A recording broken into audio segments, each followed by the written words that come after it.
Atlas, 26, Source 2, Meteoclimat, 27, 28. Cityscape.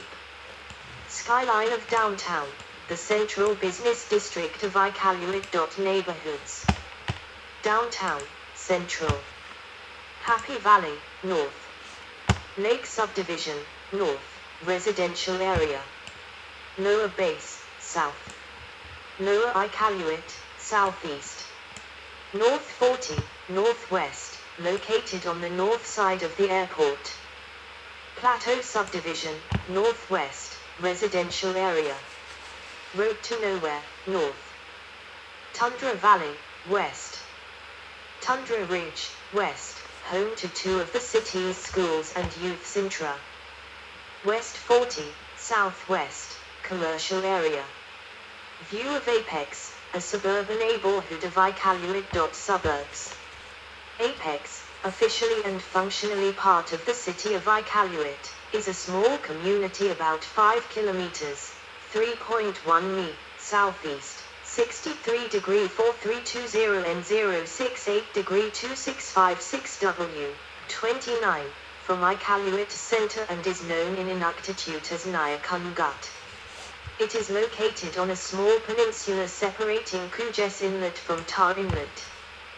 There is a women's shelter, a church, a primary school, Nunavut Elementary School, a design shop and a bed and breakfast in the community. Apex was where most Inuit lived when Iqaluit was a military site, and as such the suburb was off limits to anyone not working at the base. Architecture and attractions. The Legislative Building of Nunavut is a distinctive building in Iqaluit. Much of Iqaluit's architecture is functional, designed to minimize material costs, while retaining heat and withstanding the climate. Early architecture runs from the 1950s military barracks of the original Dew Line installation through the 1970s white hypermodernist fiberglass block of the Nakasuk School and municipal offices and arena. Top lines of the steel-reinforced concrete high-rise complex on the hill above it. A number of older Hudson's Bay Company and early 1950s buildings have been retained and restored in Apex. The former nursing station has been revived as the Runva Bed and Breakfast, the HBC buildings as an art gallery. The newer buildings are more colorful and diverse, and closer to the norms of Southern architecture. The principal exception is the Nunavut Legislative Assembly Building, which is remarkable for its colorful interior adorned with some of the very best in Inuit art. A new legislative building is in planning to be developed and built outside the city on the Apex Road. Shaped like an igloo, St. Jude's Cathedral is the seat of the Anglican Diocese of the Arctic. Another distinctive building was St. Jude's Anglican Cathedral, see of the Anglican Diocese of the Arctic, which weighs a white building shaped like an igloo. The altar was built by the parishioners, under the guidance of Marcusi Peter, a traditional master carpenter. It was shaped like a traditional Inuit sled, and the cross composed of two crossed narrow tusks. An incident of arson severely affected the cathedral structure and interior on the 5th of November 2005, 30, and it was demolished on the 1st of June 2006. The cathedral is slowly being rebuilt. Foundation 2008, superstructure 2010, and fundraising continues locally and internationally. In December 2010, the exterior of a similarly shaped replacement cathedral was completed, and interior work was planned for 2011 with a potential opening for Christmas 2011. The current building, informally referred to as the Igloo Cathedral, was opened on the 3rd of June 2012. The unique building, in the shape of an igloo, has traditionally been a landmark and tourist attraction in Iqaluit. Besides its important spiritual role for Iqaluit, people of Iqaluit. On a ridge overlooking the city is the distinctive blue and white Inuksuk High School.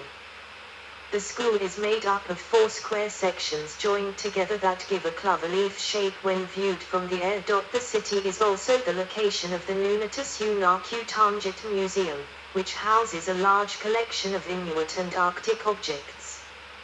The museum is housed in Aristid and extended Hudson's Bay Company building, clad in the HBC signature red and white, transported to Iqaluit from its original site on the Apex Beach. Sylvia Grinnell River in Sylvia Grinnell Territorial Park. The Territorial Park is located just outside the city limits. Just west of Iqaluit is the Sylvia Grinnell Territorial Park. This park is dominated by the valley of the Sylvia Grinnell River. A small visitor center with viewing platform is located on top of a hill overlooking scenic waterfalls, tidal flat song, traditional fishing sites. Nearby on an island near Peterhead Inlet is the Iqaluit Territorial Park. It is a site with a long Inuit history and numerous artifacts have been recovered, including the remains of 11 semi-buried sod houses. A little farther, across Frobisher Bay, are the Iqaluit Territorial Park Reserve and the Sopa River, a Canadian heritage river, forming a park corridor linking Iqaluit along traditional overland travel routes with Kimirut, former Lake Harbor. Frobisher Bay extends for almost 110 kilometers, 70 mi, to the east, with moderate hills, glaciers and traditional and summer campsites, opening into the Davis Strait which divides Nunavut from Greenland. Iqaluit, like many Nunavut communities, has a volunteer-run annual spring festival. Called Tunique Time, it involves a combination of traditional Inuit activities combined with more modern events, while the Iqaluit Music and Arts Festival is held for a week each 21 June. 31. The festival has attracted Canadian and international artists such as Joshua Hawley, 32, Quantum Tangle, 33, Washboard Hank, 34, and Nanga. 35. Demographics.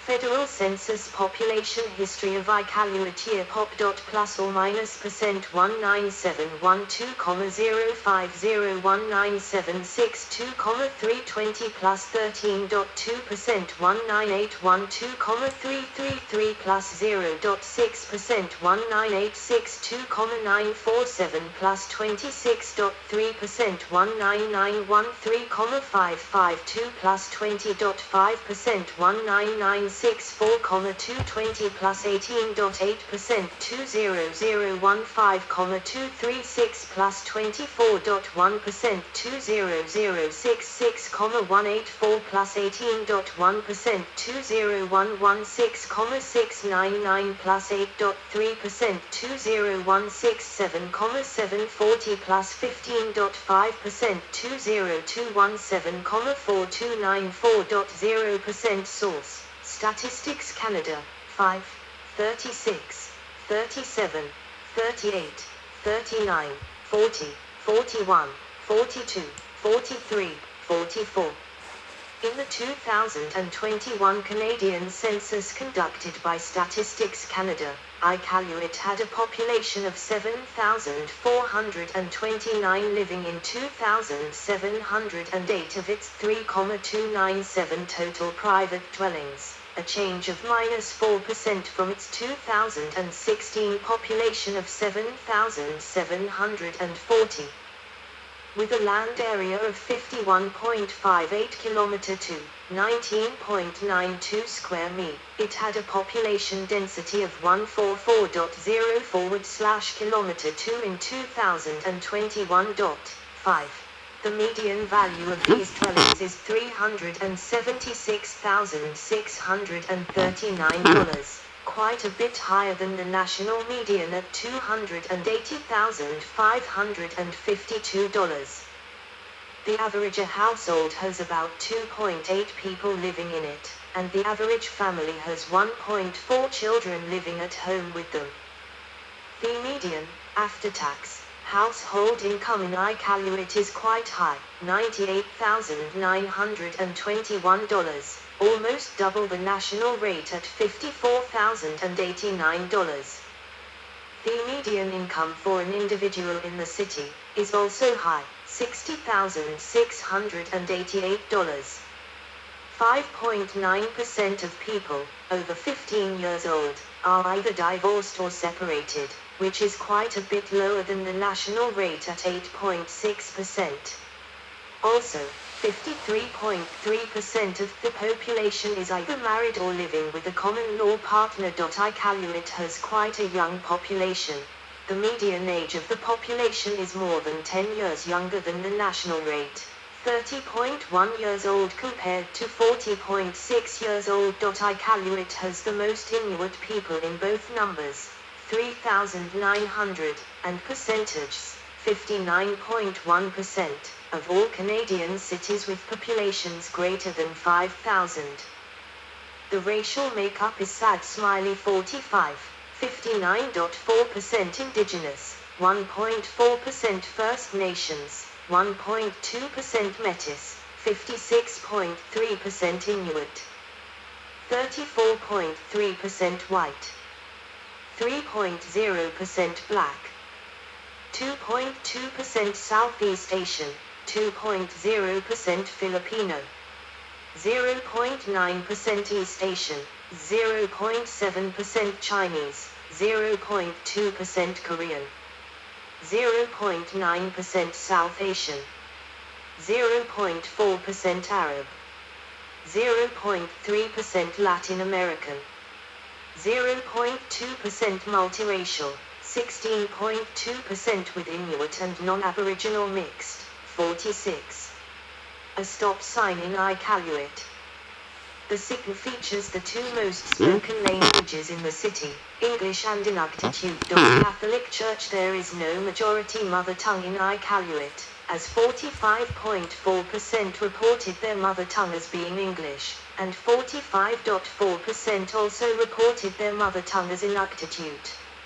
English is spoken by 97.2% of Iqaluits, however, whereas only 53.1% can speak Inuktitut. French was the mother tongue of 4.8% of the population, which is the same figure of the population who can speak the language. As of 2012, Piravik, Iqaluit's Inuktitut Language Training Center, has a new goal: to train instructors from Nunavut communities to teach Inuktitut in different ways and in their own dialects when they return home. 74.9% of the population practice some form of Christianity. Anglican is the most popular at 42.6%, and 22.9% of the population identify as having no religious affiliation. There are other religions practiced in the city, just not in large numbers. For those over the age of 25, 75.7% are high school educated, 15.9% as their highest level of education. 59.8% are post-secondary school educated. 24.3% have no certificate, diploma or degree. Education. The Chiquiktni School operations based in Pond Inlet operates 5 schools in the area.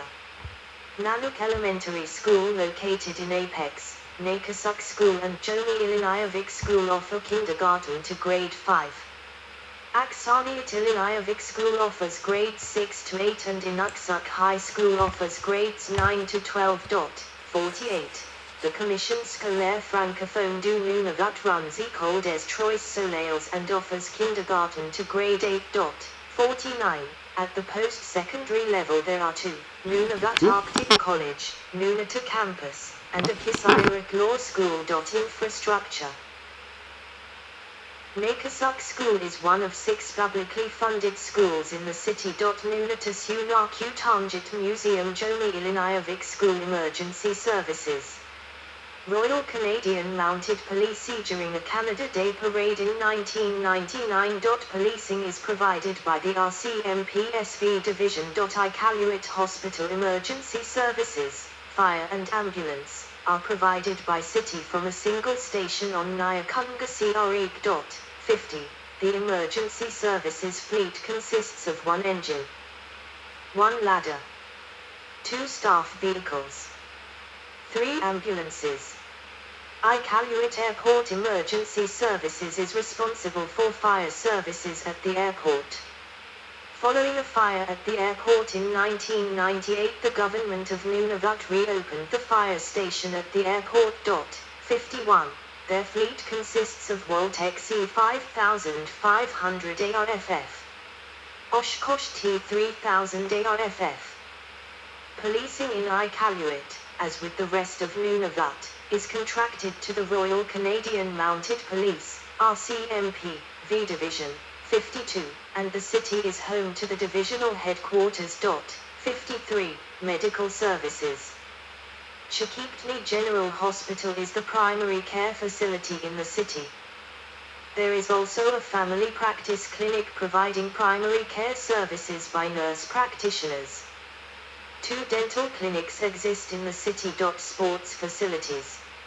Iqaluit features 2 arenas, the Arctic Winter Games Arena and Air Nighthawk, the Iqaluit Aquaplex, a curling rink, the Timianut Pikiukavik Disc Golf Course, the Frobisher Inn Fitness Center, in the W.G. Brown Building /Astro Hill Complex.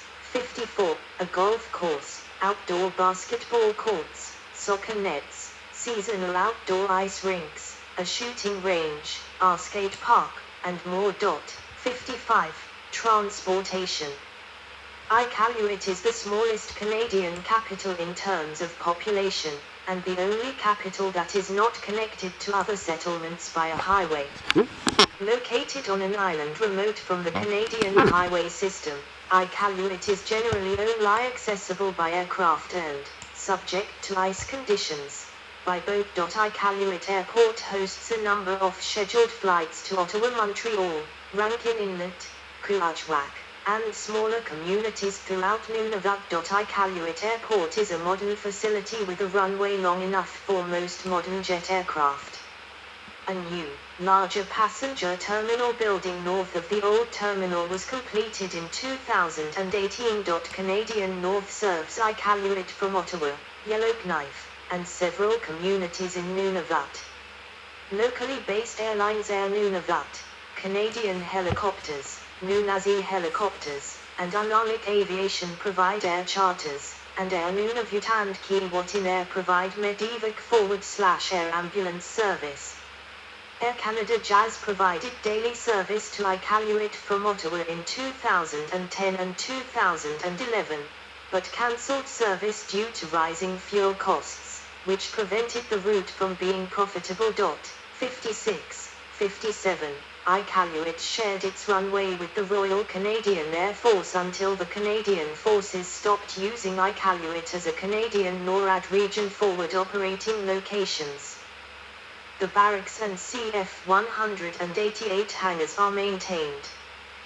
The airport was a center for cold weather testing of new aircraft such as the Airbus A380 in February 2006. Rumors that Iqaluit was an emergency landing site for the space shuttle are false. 58. In the middle of summer, a few ships generally no larger than a Liberty-class vessel transport bulk and heavy goods to the city. Cargo is currently offloaded on 2 barges as the harbor is not deep enough. However, the city is currently constructing a deep water port which is expected to open in 2022. 59. The port, which will cost approximately $72 million, will provide all-tide access to ships and will have space for 1 ship to dock and unload with the ability to offload a second using a barge and ramp method. 60. 61. Initial plans for the port included facilities for a vehicle ferry connection to Happyville Bay, Newfoundland and Labrador. However, these plans were dropped due to high cost. 62. Experienced locals also cross the Hudson Strait from the Canadian mainland when it freezes over, either on foot or by dog sled or snowmobile, a distance of over 100 kilometers, 62 mi. Iqaluit has a local road system only stretching from the nearby community of Apex to the Sylvia Grinnell Territorial Park 1 kilometer, 0.62 mi, west of town. Iqaluit has no public transportation, although there is citywide taxi service. Iqaluit Public Transit used to offer bus service in the city, but the service was cancelled due to low ridership. Motor cars are increasing in number, to the extent of causing occasional traffic jams known locally as the rush minute. However,